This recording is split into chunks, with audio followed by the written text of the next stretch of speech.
There are markets that open at dawn. There are markets that close at sunset. And there is one that appears only when the moon forgets its name. No road leads to it. No map records it. No elder speaks of it without lowering their voice. Yet everyone who has lost something important eventually finds their way there. Some go to buy back stolen years. Some go to exchange memories for wealth. Some go to forget. And a few, the most desperate, go to trade with death. They say the traders are not human. They say the currency is never money. They say every bargain is fair. But fairness is not the same as mercy. This is the story of the man who went there not to buy life, but to sell his death. If you believe African stories deserve to be remembered, hit the plus button to follow. Like and share this story. The rain had been falling for 3 days when Afolabi first heard the prophecy. It came from a woman who had no eyes. She sat at the edge of the village, where the red earth met the forest, her back bent like a broken branch. He had gone there only to prove a point, to show his friends that fear was for weak men. Instead, she called his name before he spoke. Afolabi, the ground has already tasted your body. His laughter died in his throat. You will not see another planting season, she continued, her voice dry as dead leaves. The earth is waiting for you. He walked away. But that night, he did not sleep. Because for the first time in his life, Afolabi understood something. He did not want to die. Not now. Not ever. Afolabi was not a poor man. He had land. He had a wife.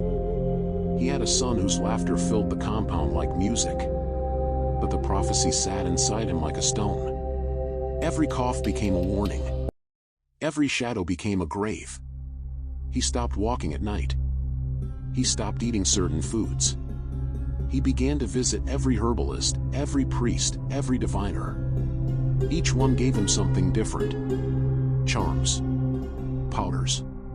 Prayers. None removed the fear. Because deep inside him he knew. The woman without eyes had not spoken a curse. She had spoken a date. It was in the palm wine bar that he heard the first whisper of the market. The man who spoke to him had a voice like dry smoke. There is a place, the stranger said, without looking at him, where things that belong to you can be reassigned. Afolabi tried to laugh. But the stranger finally turned. And his eyes reflected no light. You are a man with little time, he continued calmly. And I know where time can be found. The air between them grew cold. What would it cost? Afolabi asked. The stranger smiled. Not what? What you will no longer need. The path to the market could not be remembered. One moment Afolabi was walking through the forest. The next, he was standing under lanterns that burned without flame. Stalls stretched endlessly in every direction. People moved like shadows. No one spoke loudly. No one looked surprised. On tables were things that should not be sold.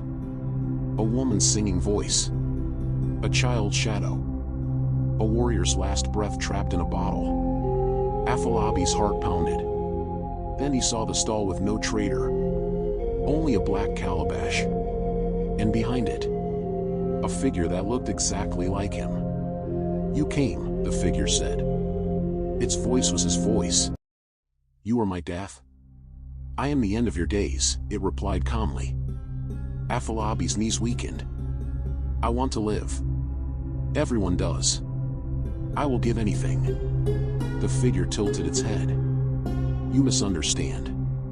You are not buying life. You are selling me.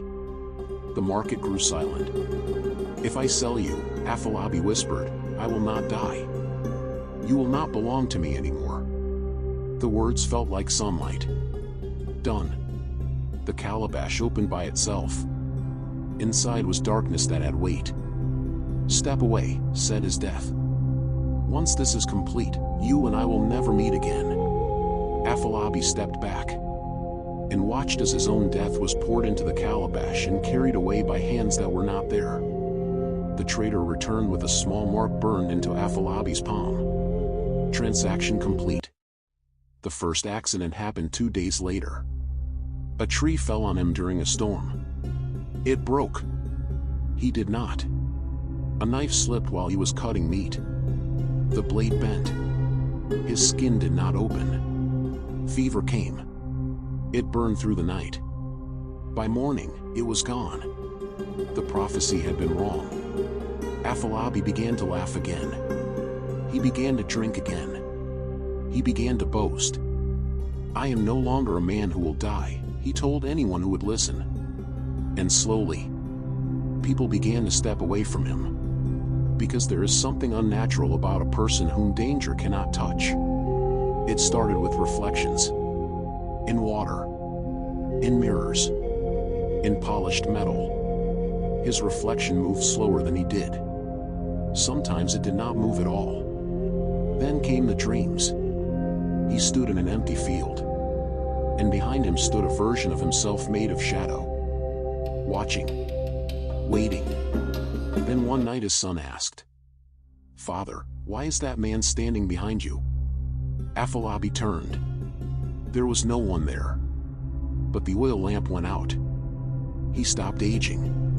Others did not. His wife's hair turned gray. His friends began to stoop. His son grew into a man. And Afolabi remained the same. At first it looked like a blessing. Then it began to look like a curse. Because time moved. And he did not move with it. He was no longer part of the world. He was watching it. Like a ghost that still had weight. Years later, the stranger found him again. "You are unhappy," he said simply. "I did what you told me. And you got what you asked for." Afolabi's voice broke. "Take it back." The stranger shook his head. "Your death has been sold. It belongs to another now." "To who?" The stranger finally smiled. "To the one who has been standing behind you." That night Afolabi saw it clearly for the first time. The shadow that wore his face. It stepped forward. "I am what you removed from yourself," it said softly. "I am your ending." "I don't want you," Afolabi whispered.